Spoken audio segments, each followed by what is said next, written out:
안녕하세요. 지금 세계 축구에서 가장 핫한 선수의 모든 것을 분석합니다. 스카우트 H, 그버지 김현민 기자와 함께합니다. 예, 안녕하세요. 안녕하세요.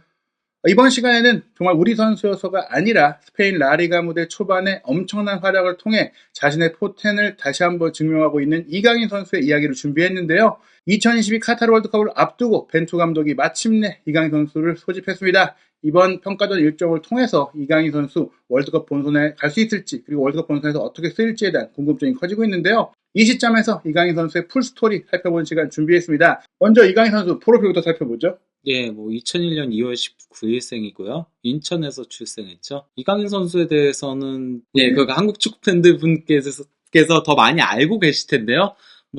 그 부모님이 일단 그 아버지께서 태권도 도장을 하시고요. 예. 슛돌이에서 이제 여러 가정사라든가 이런 것들이 조금 나왔었죠. 예, 어느 정도. 워낙에 이제 2019년에 이미 20세기 월드컵에서 골든볼을 수상할 때뿐 아니라 화제가 됐기 때문에 예. 많은 이야기들이 알려져 왔지만, 그래도 이번 시간에 총정리를 하면서 예. 또 알려져 있는 얘기뿐만 아니라 또 여러분들이 살짝 모를 것 같은 이야기들도 준비했는데요.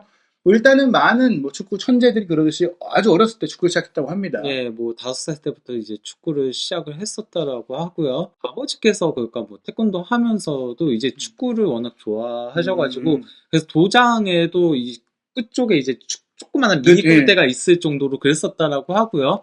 그래서 그 이강인 선수가 어렸을 때 이제 축구를 하거나 할 때 마라도나 영상을 그렇게 많이 보여줬었대요. 네, 사실 이게 많은 분들이 이제 이강인 선수가 성장하고 왼발 잘 쓰고 하니까 한국의 메시 아니냐 이런 얘기들을 했지만, 실제로 이제 메시도 마라도나의 영향을 받은 선수이고, 예. 또 이제 마라도나 선수가 이렇게 작고 기술 좋고 왼발 잘 쓰는 선수들의 거의 이제 원조격이라고 할 수 있는데, 예. 아버지가 보여준 이제 마라도나의 플레이를 자연스럽게 익힌 게 아닐까 생각이 예. 들고요. 본인도 좀 그런 마음을 갖고 있죠. 예, 그래서 이게 마라도나 선수가 이제 잡고 했을 때 그때 이제 이런 레스트 인 피스라고 해가지고 글을 올렸던 거였죠, 인스타그램에. 네, 본인도 어떻게 보면 이제 마라도나 선수가 이제 세계적인 축구 영웅이긴 했지만, 또 본인에 미친 영향까지 감사를 전하는 그런 게시글을 올렸다고 볼 수 있겠는데요. 네. 이와 더불어서 이강인 선수 슛돌이 시절 굉장히 이제 일찌감치 많은 팬들의 이제 주목을 받았습니다. 네, 슛돌이 3기에 이제 나왔었는데요. 거기서도 워낙 뛰어난 재능을 보여줬었죠. 네. 예, 그래서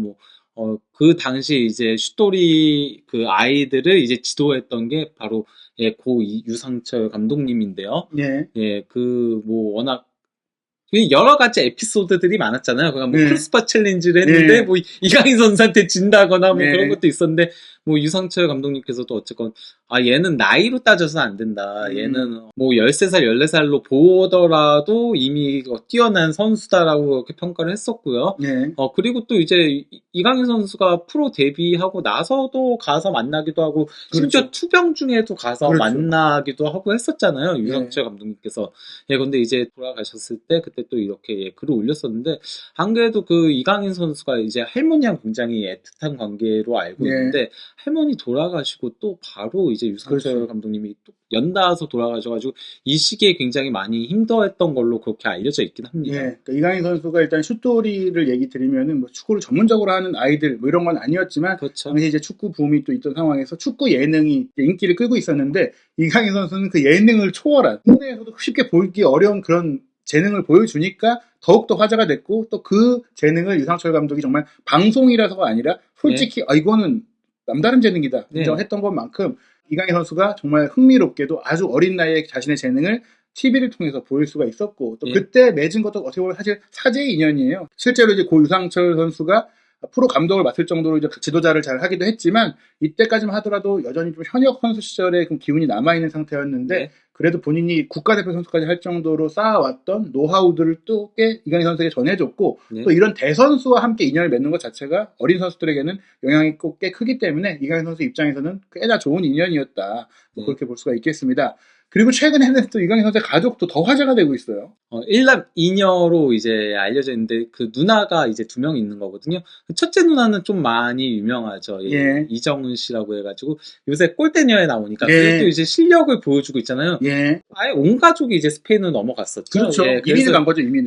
그래서 이제 스페인 마드리드 대학교에 나왔었고 한데, 어쨌건 어렸을 때도 첫째 누나랑 이제 그 이강인 선수가 실제 축구 붙는 장면들이 그쵸, 나왔었거든요. 방송에 나왔었죠. 예, 근데 이강인 선수가 막 제끼려고 하는데 계속 이제 가로채기 네. 당하고 이제 실점하고 이랬었는데 어쨌건 간에 예, 골대녀에서 굉장히 뛰어난 실력을 보여줘가지고 많은 인기를 예, 그렇죠. 구가하기도 했고요. 또 이제 둘째 누나인 이제 이세은 씨랑은 이제 태권도 겨루기를 했는데 또 맞았었죠. 예, 이강인 네. 선수가. 그러니까 보통 이제 제가 메시 선수를 많이 떠올려요. 메시 선수가 사촌 형들이랑 축구하면서 지면서 그 네. 이를 악물고 또 덤벼들면서 또 그 작은 체구에도 좋은 능력을 보여줬는데 뭐 이강인 선수는 이제 누나들도 함께 어렸을 때부터 네. 운동을 했기 때문에 또 누나들이 나이 차이가 있는 상태에서 또 컸어요 몸이. 네, 그래서 그런 누나들을 상대하는 것도 조금은 도움이 되지 않았느냐. 거기다가 아니 누나들이 다 어쨌건 간에 운동신경이 그쵸. 좋았던 것 같아요. 그러니까 아예 이게 그 유전적인 부분도 있는 그렇죠. 것 같아요. 아버지도 이제 그 태권도 도장을 하셨고 하다 보니까 예, 다 그 운동신경이 남달랐다라고 예, 평가할 수 있는 거겠죠. 예. 이정은 선수 같은 경우에 조금 이런 얘기들도 많이 있었어요. 골대녀에서는. 골대녀는 좀 연예인들이 나와서 배우면서 하는 건데 좀 클래스가 이게 남다르다. 근데 사실 이정은 선수가 전문적으로 뭐 축구부에 있다거나 그런 적은 전 없는 것으로 알고 있거든요. 예. 하지만 어렸을 때부터 이렇게 이강인 선수랑 아주 본인도 어릴 때부터 공을 차다 보니까 그 감각 같은 게 다르고 네. 그리고 아마도 이제 사실 이강인 선수의 에이전시 업무도 함께 하는 것으로 알고 있는데 이강인 선수의 플레이를 계속 보면서 잘했잖아요. 그러다 네. 보면 본인도 자연스럽게 익혔던 것 같아요. 진짜로 몸놀림을 보면 약간 이강인 선수가 생각날 정도이기 때문에 이강인 선수의 재능은 DNA에 새겨져 있는 게 아니냐, 타고난 천재 아니냐 이렇게 볼 수 있는 가족들의 이야기입니다. 본격적으로 이강인 선수 유스 커리어 살펴볼 텐데요. 네. 사실 인천 유나이티드 유스였던 거 지금까지도 모르는 분들도 있을 것 같아요. 예, 근데 뭐 인천 유나이티드 6살 때인데 네. 12세 이하 팀에 네. 6년을 월반해가지고 간 거죠. 그래서 저 뒤에 몸이 있는 지금 체구가 그러니까요, 완전 다르잖아요.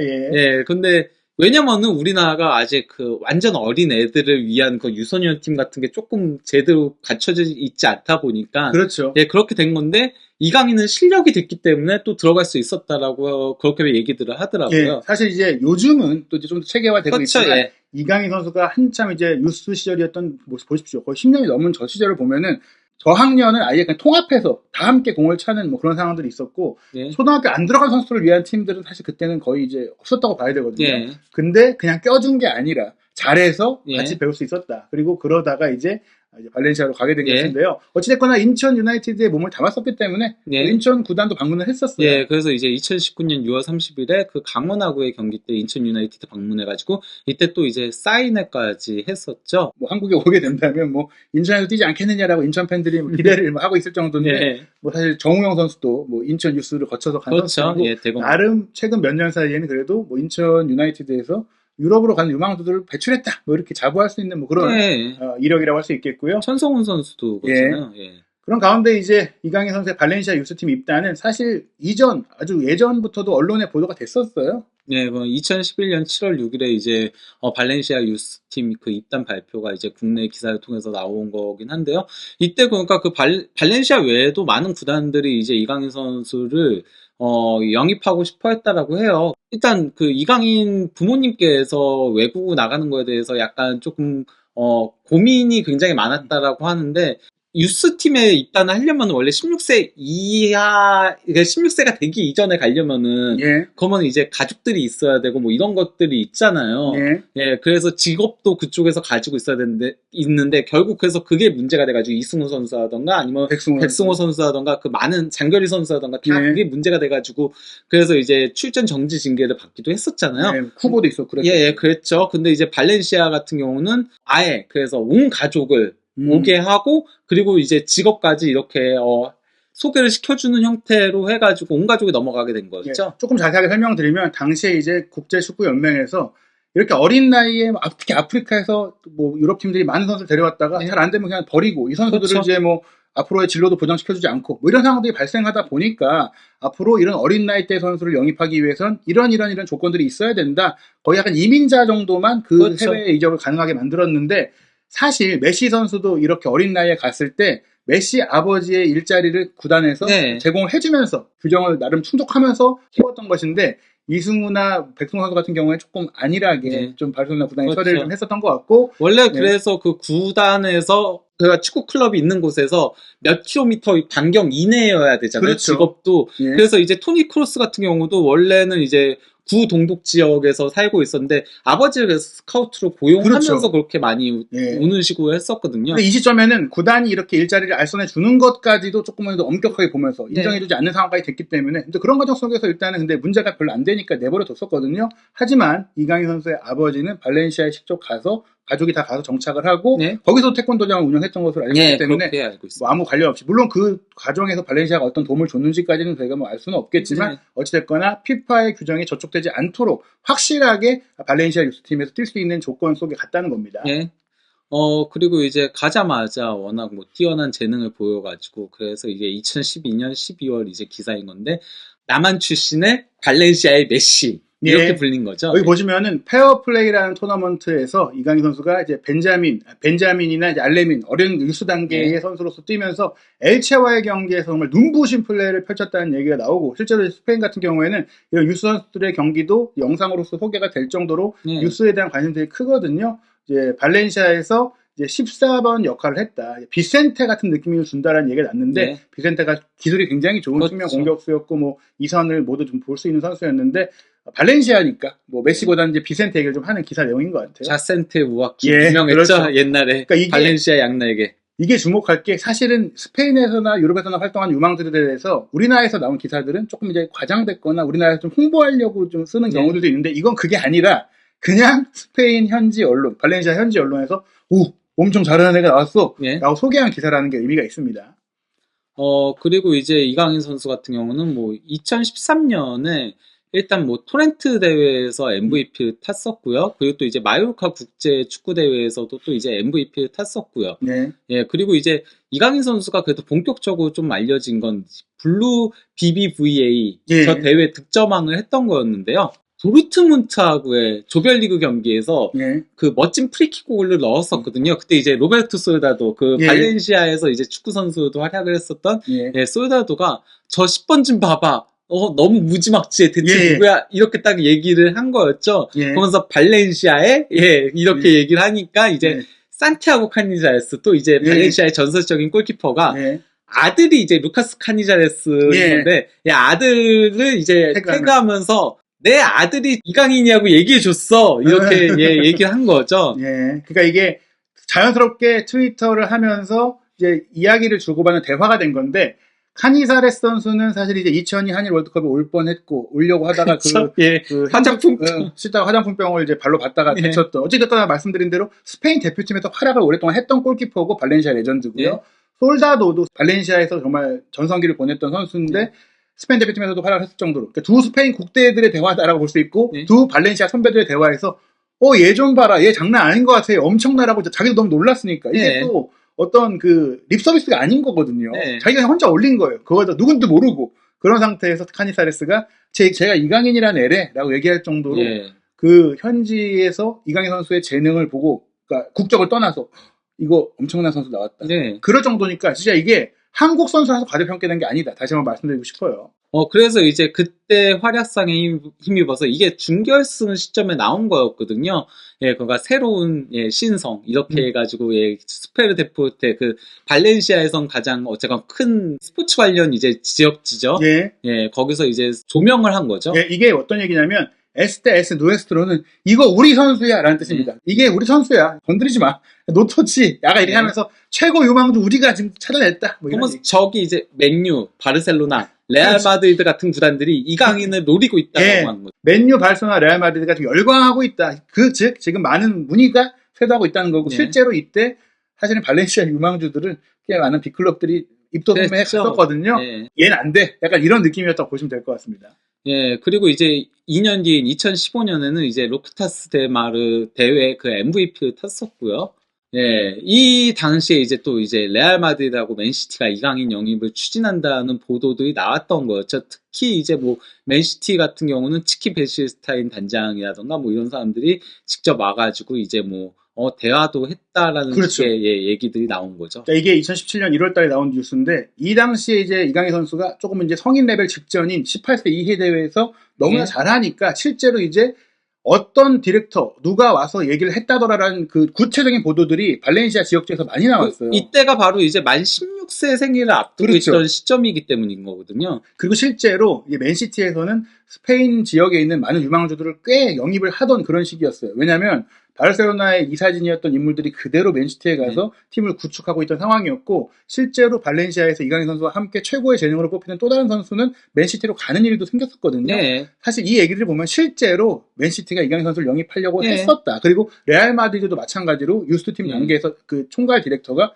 이강인 영입하고 싶은데 조건이 어떻게 돼? 물어봤는데 발렌시아에서는 조건 없어. 안 보내. 약간 이런 상황이었다고. 이게 거기가 16세 이하, 16세 생일이 돼야지만 이제 그렇죠. 프리미어리그 같은 데서는 그렇죠. 이런 데서 영입이 가능했기 때문에 더 그렇게 이때 이제 본격적으로 뛰어들었던 거죠. 예, 그러니까 2월이 생일이니까요. 예.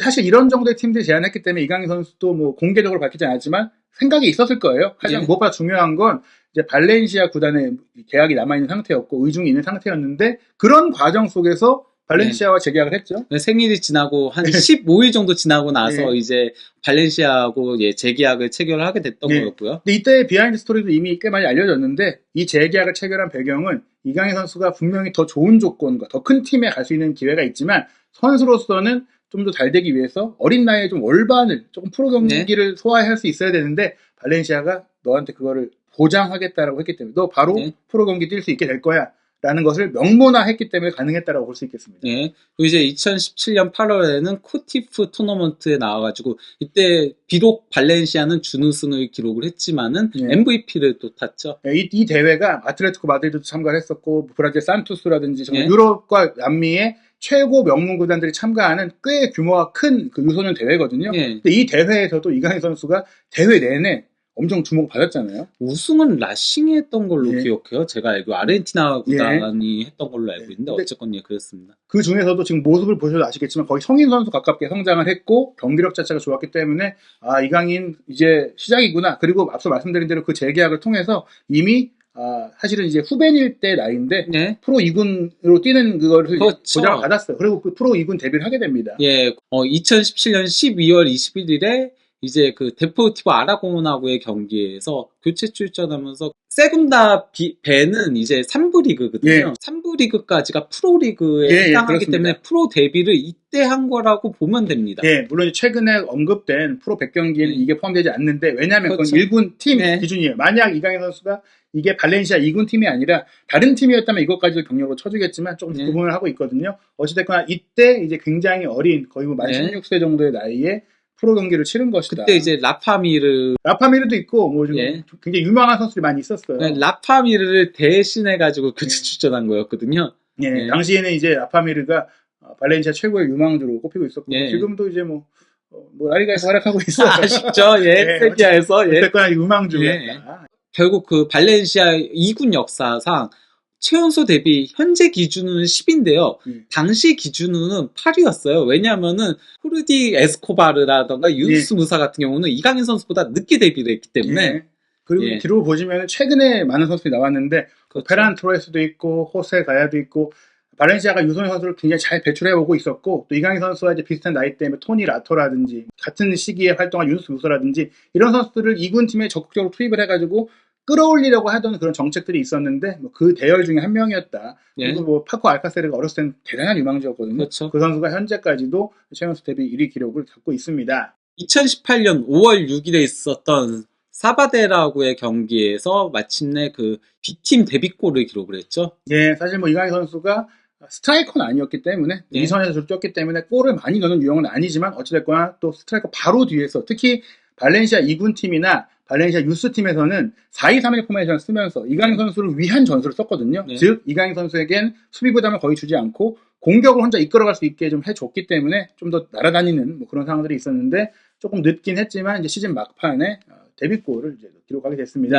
이 역시 어쨌건 간에 발렌시아 2군 팀 역대 최연소 득점 6위. 당시 기준은 5위였죠. 에스코바르가 뒤에 기록을 한 거니까요. 토니 라토 다음의 기록인데, 어찌됐거나 이강인 선수가 발렌시아 구단 역사를 통틀어 보더라도 정말 어린 나이에 두각을 나타내기 시작한 것이고, 다른 팀들은 2군 팀이 아니라 진짜 스페인의 그냥 프로 팀들이고 그냥 성인 선수들이 다 뛰고 있는 거기 때문에 이강인 선수가 정말 이 어린 나이를 이제 예측하지 않을 경기라고 보였다고 하시면 될 것 같습니다.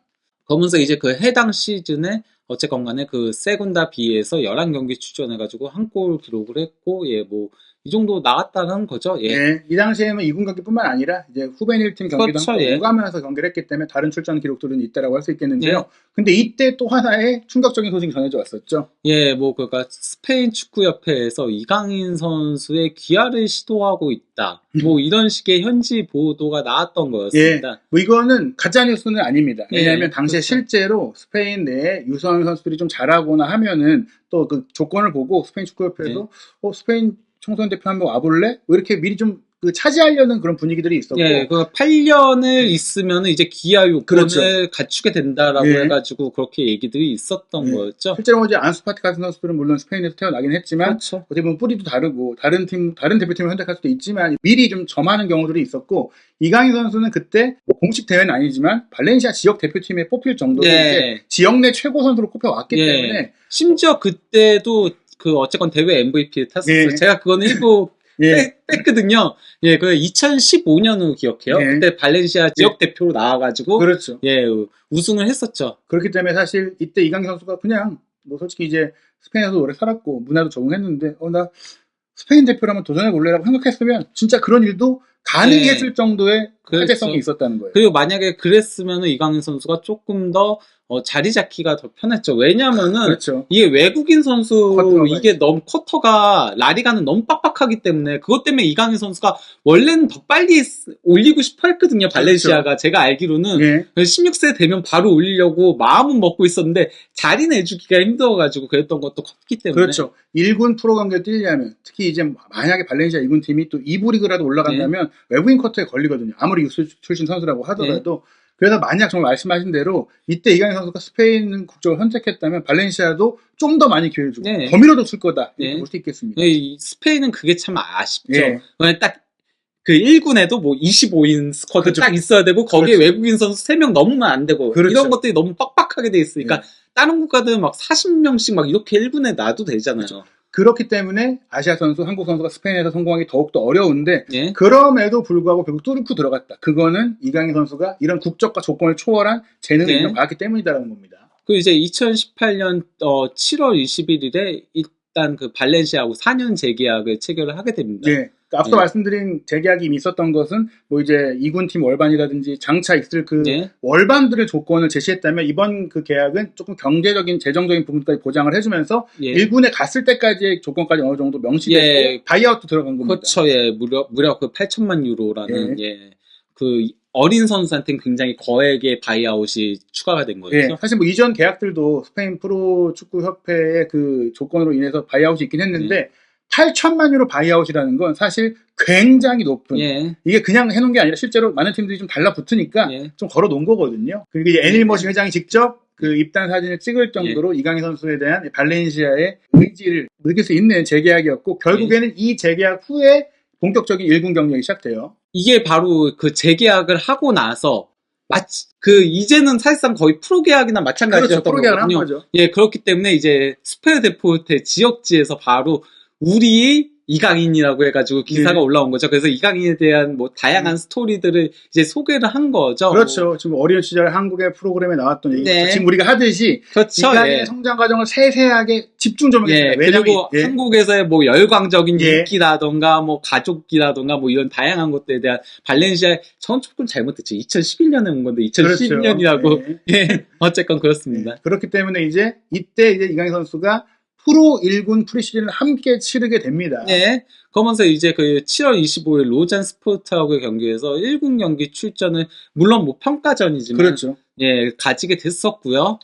그리고 이제 라리가 개막전을 앞두고 가진 레버쿠젠하고의 출정식 경기에서 이때 골을 넣으면서 또 이제 일면을 차지를 했었죠. 사실 이 경기 전에도 다른 평가전들을 뛰다가 이 경기가 말씀하신 대로 공식 개막전을 앞둔 홈팬들 앞에서 다 모아놓고 조금 유명한 팀 불러가지고 바르셀로나 팬들을 이렇게 생각하시면 될 것 같아요. 감페르컵 같은 대회가 발렌시아에 있는 건데 거기 나와서 골을 넣었다. 이거는 이제 스타 탄생이다. 일면 장식했잖아요. 3골이 나왔지만 이강인 골로 일면이 나왔다는 것은 이제 어떻게 보면 이제 얼만큼 큰 기대가 있었느냐. 이강인 시대가 온다. 이런 기대라고 보시면 될 것 같습니다. 그러면서 2018-19 시즌에도 어쨌건 간에 2군에서 좀 왔다 갔다 하면서 뛰었죠. 예, 왔다 갔다 하면서 뛰었는데요. 1군 기록은 이제 다음 화에 좀 얘기를 예. 하도록 하고요. 예, 2군에서 어쨌건 간에 그 세군다 B에서 15경기 출전해가지고 3골 2도움을 올렸고요. 그리고 또 이제 UEFA 유스리그, 이거는 이제 챔피언스 리그 나가는 팀들이 이제 유스도 나가는 건데요. 예, 거기서 이제 3경기에 출전해가지고 1골. 솔직히 더 나갈 수 있었으나 이제 전반기에는 2군에서 뛰다가 후반기 때 1군으로 승격을 하게 되기 때문에 이쯤 이 기록이 이 정도로 그친 거죠. 그러니까 사실은 이제 이강인 선수가 원래 다른 나이대 선수면 이때 뭐 유스리그도 뭐 높은 단계까지 뛰고 그렇죠. 한국리그 경기도 끝까지 완주하면서 감각 쌓는데 그럴 필요 없다.